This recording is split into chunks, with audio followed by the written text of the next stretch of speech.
Hey guys, welcome back to Modern Country Living. It's Sean. Beautiful March day here, afternoon, evening, and the birds are chirping out there. There's lots of activity in life, and it's actually probably too nice for as early as it is. But I wanted to start to chronicle a bit of a journey. In some of my other videos, I probably talked about the fact that when we renovated this old farmhouse from 1840, we ended up really focusing on energy and making it a very energy efficient home. So, 6 inches of spray foam insulation, flush in the walls, an inch of Dow blue board on the outside, providing a thermal break around the studs, and then we installed geothermal heat and cooling. And you get a very, per kilowatt hour efficient heating and cooling out of that unit. But it makes my electric bill be my primary utility. I do have some propane on site to heat my garage and act as a backup in the event that we lost power.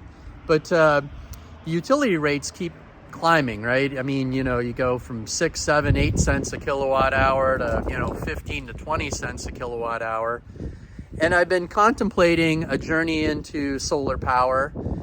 Looked at it years ago. It really wasn't lining up cost effectively. It's a fairly substantial investment. The payback was not really one that I was thinking was palatable.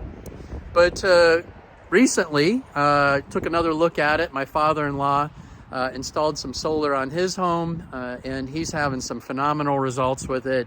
I have some friends that have put it in, and they've enjoyed the benefits of it.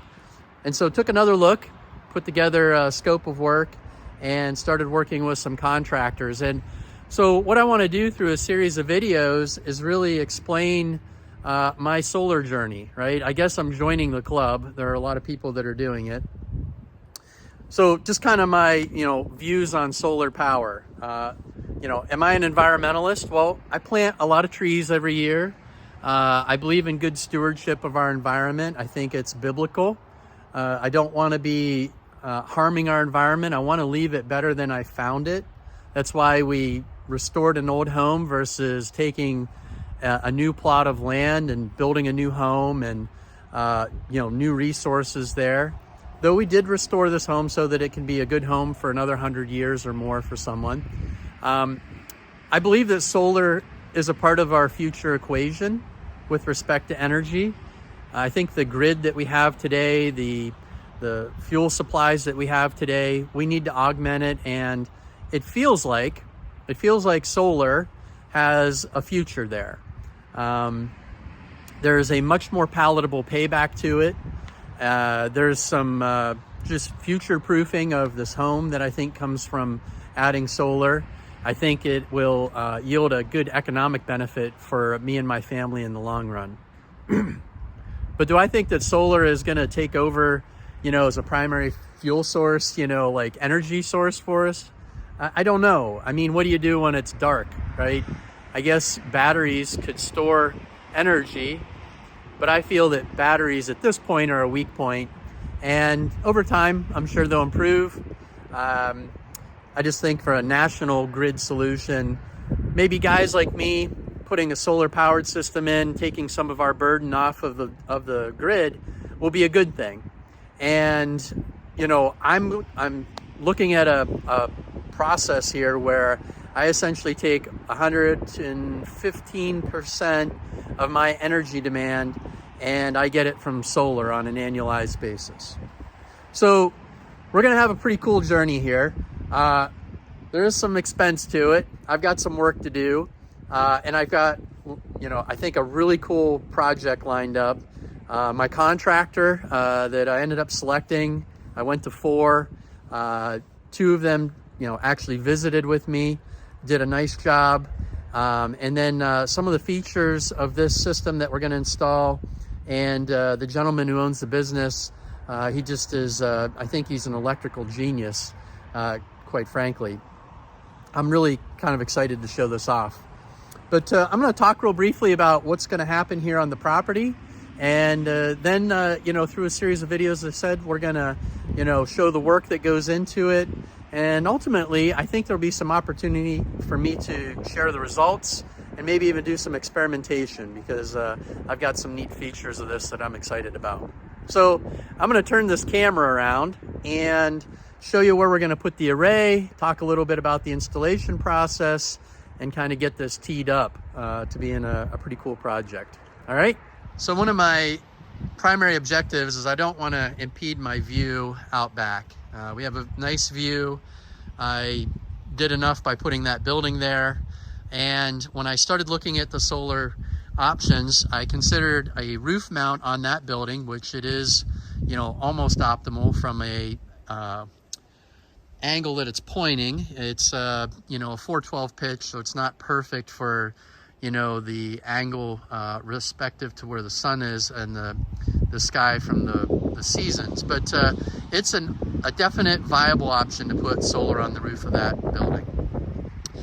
And then I started thinking about, what if I actually cleared out this bank area and did some landscaping with it, but put the solar panel array up on top of the bank, opposite those doors, right up in that space. So we'll take a walk over there.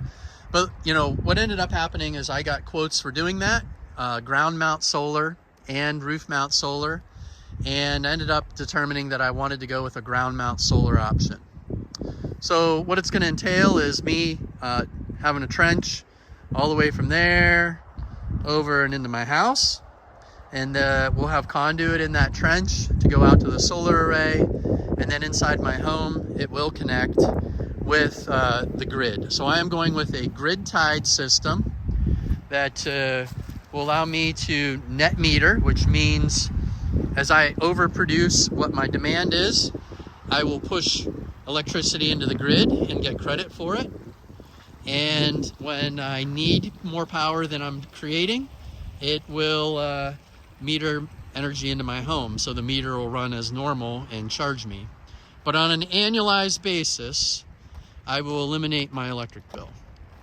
That is the design of the system. And you can see I have a couple bricks here, kind of just roughing in where this system is going to go. It's actually going to be cheated a little bit that direction. And I'm going to have a ground mount installed that actually has adjustability so that the angle can actually be manipulated throughout the year. In the winter, we'll want it steeper, the sun's lower in the sky, and it'll help it shed snow. In the summer, when the summer sun is higher, we'll angle it lower, like flatter, and therefore it'll get more energy than it would if it were at a steeper angle. So there's nothing wrong with a fixed ground mount. You're dealing with percentages of optimum, right? So if you're not optimally located or optimally angled, you lose a couple percent here, you lose a couple percent there. And, over the course of time, that can add up to something, but it's not anything that I would actually say is, gonna cause you to not be able to do solar. So shading, I do not want to have shade on the solar panels. And these are some nut trees. There's an old cherry, some old apple trees that I'm going to have to remove. I'm going to transplant some of these.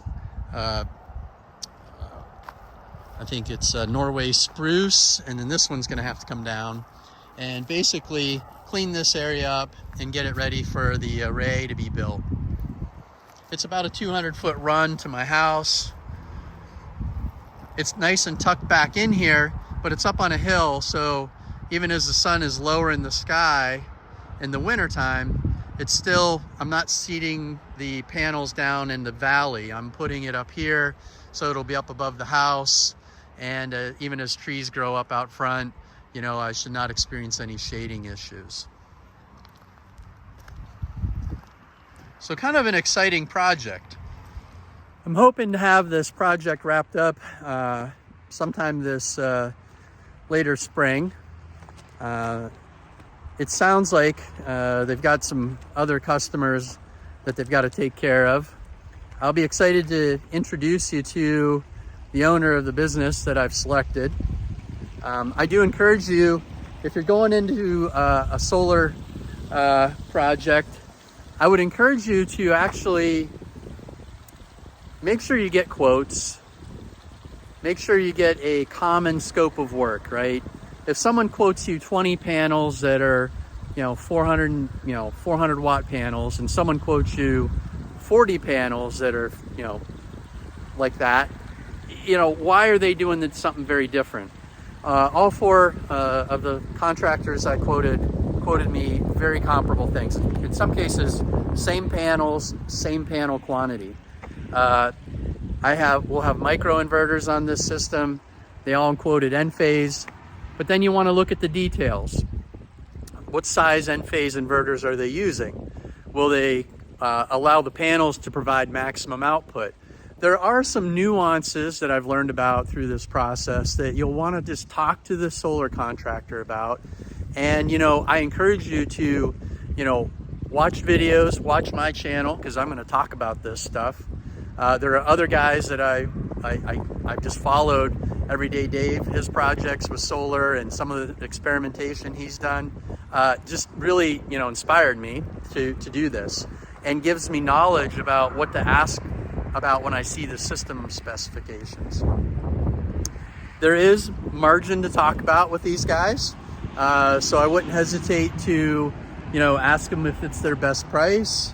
As I said, getting competitive prices is going to be to your benefit to help the payback be more in your favor, right?